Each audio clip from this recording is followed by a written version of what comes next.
This video is going to turn out very different than what I had imagined. That's kind of my evening tonight because it's a late night. How are we doing, sweetie? How are we doing? I'm gonna get you your bedtime meds, okay?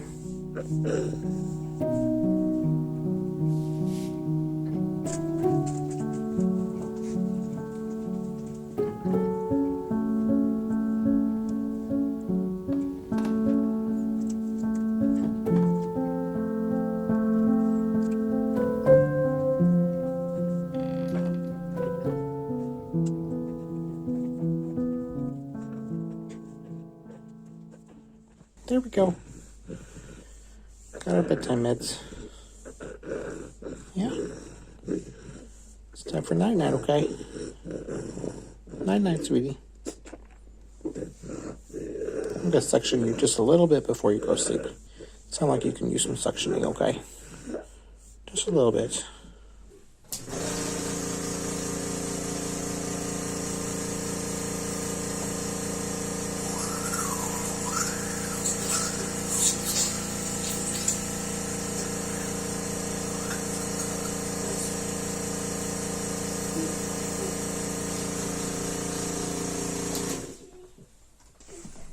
How's that? Okay, now you sound better. Night-night, sweetie. Night-night.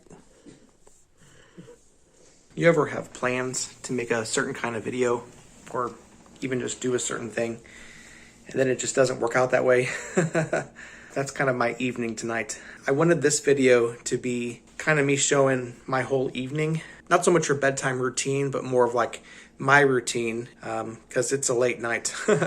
I think I've mentioned it before, but we give her bedtime meds at 9 p.m. and then her antibiotic at 11 p.m.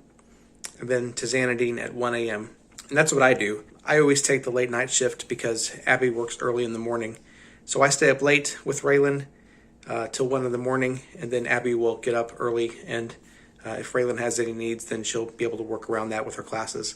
And part of the reason why we do all this late at night is because Raylan can't eat 2 hours before getting her antibiotic, and she can't eat 2 hours after getting her antibiotic. And since she also has urinary retention, that means that the most logical time for her to not get fluids is during the night, when we wouldn't have to worry about cathing her and that kind of thing. So we give her a break from drinking fluids during the night so that we won't have to cath her during the night. But that also means that one of us needs to stay up late at night to monitor that process. So all that being said, that's my job.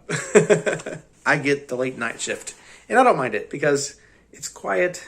I can usually get a lot of things done, and I could just sleep in late in the morning. I usually sleep till 9 or 10 in the morning after staying up till 1 or 2, depending on, if I'm able to go to sleep right away and that kind of thing. I don't know. Can you go to sleep as soon as you lay down? I usually can't. Even if I lay down at 1, I usually can't sleep until at least 1:30 or 2. That's just how I am. Sometimes when some of you have commented on videos late at night, and I've replied back right away, you've commented back again saying, why are you still up? Because maybe it's not late in your time zone, but it's late in my time zone, that kind of thing. Yeah, so this is why.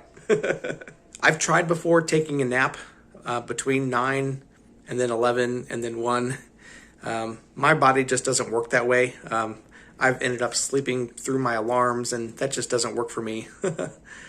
So I just stay up from 9 to 1.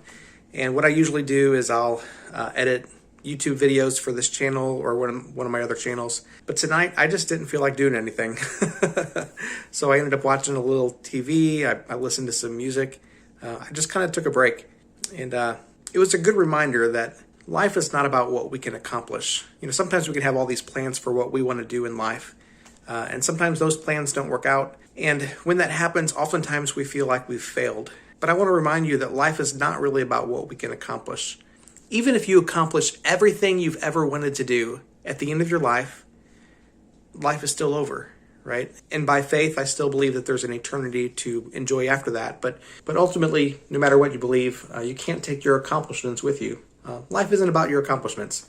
It's more about enjoying and resting and loving. All these very simple things that sometimes, as we're trying to accomplish things, they get pushed to the side.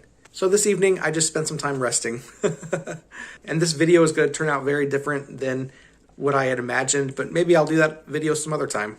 I just want to encourage you to, like I always do, no matter what's going on in your life, whether you're busy, whether you feel like a failure, whether you're facing some hard times, I encourage you to find joy and hope no matter what's going on, because it really is there. And there really are people around you who love you. And sometimes you got to seek those people out, but they're there. Cling to the hope, cling to the joy. And I do need to go to bed because it is 1 a.m. So God bless you. Take care. We'll see you next time.